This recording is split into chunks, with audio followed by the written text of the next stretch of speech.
Hello students. तो चलिए आज हम कॉमर्स पढ़ने वाले हैं और कॉमर्स शुरू करते हैं। और कॉमर्स में हमने तीन चैप्टर कंप्लीट कर लिए। हमने business environment, capital, sources of finance, ये सब कंप्लीट कर लिए। आपने वीडियोस नहीं देखी हैं तो जाइए वो वीडियोस देखिए। और अब हम आगे सिलेबस बढ़ाएंगे और फोर्थ चैप्टर शुरू करने वाले हैं। फोर्थ चैप्टर हमारा है बैंकिंग लेटेस्ट ट्रेंड्स। और ये बैंकिंग वो वाला बैंकिंग नहीं है जो आपने मैक्रो इकोनॉमिक्स या माइक्रो इकोनॉमिक्स में पढ़ा है। ये बैंकिंग का मतलब है आप कॉमर्शियल बैंक और सेंट्रल बैंक से हटकर कुछ पढ़ने वाले हैं, इसीलिए इसका नाम है बैंकिंग लेटेस्ट ट्रेंड्स।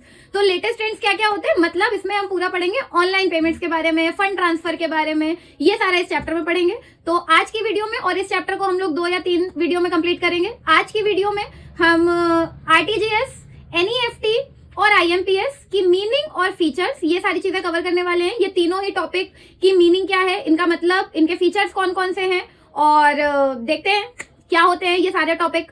तो चलिए ज्यादा टाइम वेस्ट नहीं करते हैं, शुरू करते हैं चैप्टर। चलिए शुरू करते हैं बैंकिंग। तो बैंकिंग में आज हम पहला टॉपिक पढ़ेंगे RTGS, real time gross settlement. ये क्या होता है, जैसा कि इसके नाम से पता चल रहा है रियल टाइम ग्रॉस सेटलमेंट, तो इसमें जो फंड ट्रांसफर होता है उसमें टाइम नहीं लगता है। It is a fund transfer system under which transfer of funds take place from one bank to another on real time and gross basis. इस सिस्टम के अंदर जो फंड ट्रांसफर होता है वो एक बैंक से दूसरे बैंक में होता है, और रियल टाइम यानी कि नो टाइम, कोई टाइम नहीं लगता और तुरंत फंड ट्रांसफर हो जाता है।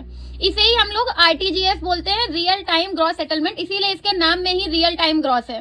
तो रियल टाइम में होता है और ग्रॉस बेसिस पे होता है, टाइम नहीं लगता है। तो इस तरीके का ये फंड ट्रांसफर सिस्टम है। और आज के, क्योंकि लेटेस्ट एंड चैप्टर का नाम है बैंकिंग लेटेस्ट ट्रेंड्स, तो ये आजकल के टाइम में बहुत ज्यादा यूज होने वाला मेथड है। फीचर्स देखिए इसके, available on CBS enabled banks only. ये सिर्फ उन्हीं बैंक्स में इनेबल होगा जो सीबीएस होंगे। सीबीएस का मतलब कोर बैंकिंग सिस्टम। यह क्या होता है ये मैं आपको आगे चैप्टर में बताऊंगी।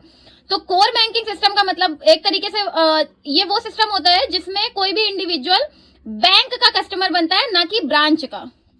ओके क्योंकि हम लोग अगर एक ब्रांच में अकाउंट खुलवाते हैं तो हम लोग उसी ब्रांच के कस्टमर बनते हैं, बट अगर वो बैंक सीबीएस इनेबल्ड है और हमने उसी के अंडर अपना अकाउंट खुलवाया है तो हम बैंक के कस्टमर बनते हैं, ना कि ब्रांच के। सेकंड है minimum amount is 2 lakh and there is no upper limit. Minimum जो लिमिट है वो 2 लाख है, मतलब कम से कम आप 2 लाख ट्रांसफर करिए, और अपर की कोई भी लिमिट नहीं है। Transfer is fixed and irrevocable. Transfer जो है वो फिक्स होता है और आप उसे चेंज नहीं कर सकते। Transactions processed individually and continuously through out banking hours. जो भी बैंकिंग आवर्स होते हैं ट्रांजेक्शंस प्रोसेस होते रहते हैं हर इंडिविजुअल के, और टाइम टू टाइम चलते रहते हैं। कोई ऐसा नहीं है कि अब नहीं होगा अब नहीं होगा। अगर बैंकिंग आवर है तो आपका आरटीजीएस हो जाएगा। देखिए व्हाट इज एनईएफटी, ये आपने नाम बहुत ज्यादा सुना होगा, ये आरटीजीएस से भी ज्यादा यूज होता है। नेशनल इलेक्ट्रॉनिक फंड ट्रांसफर, क्योंकि इसमें इलेक्ट्रॉनिक वर्ड आ जाता है, लेकिन क्योंकि इसमें जितना भी काम होता है वो सब ऑनलाइन होता है।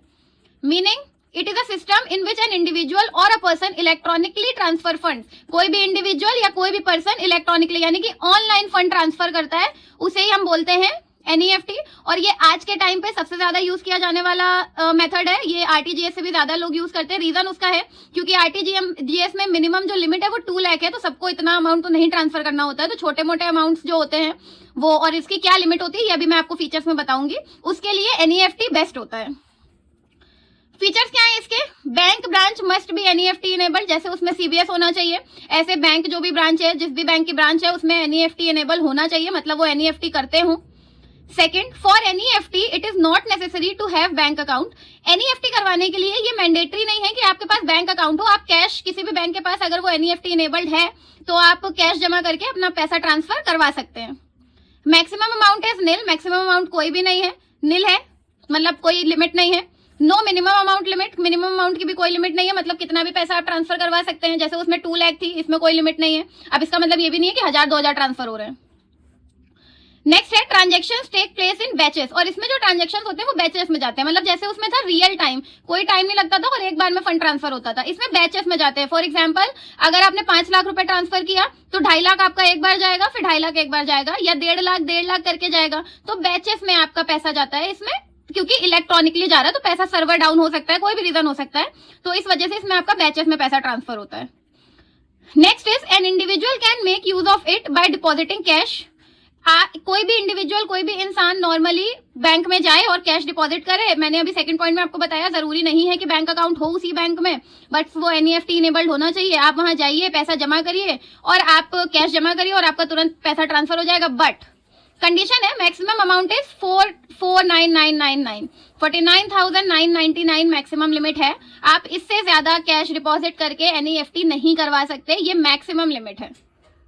तो ये हो गए फीचर्स एनईएफटी के और ये हो गई एनईएफटी की मीनिंग। अब देखते हैं हम लोग आईएमपीएस क्या होता है, इमीडिएट मोबाइल पेमेंट सिस्टम।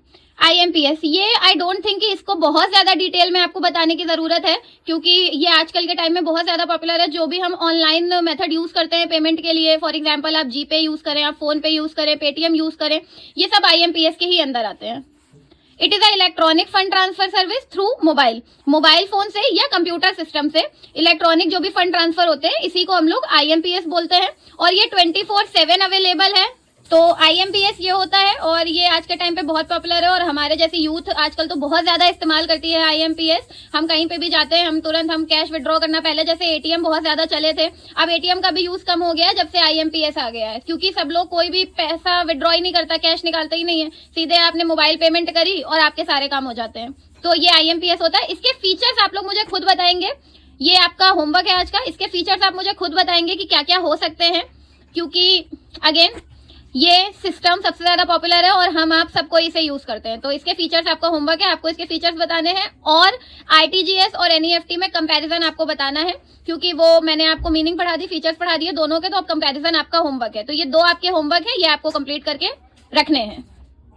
तो स्टूडेंट्स, ये था मेरा आज का टॉपिक आरटीजीएस, एनईएफटी और आईएमपीएस के ऊपर। और ये तीनों ही चीजें हमारे बैंकिंग सिस्टम में अभी भी हो रही हैं, लेटेस्ट ट्रेंड्स हैं एकदम।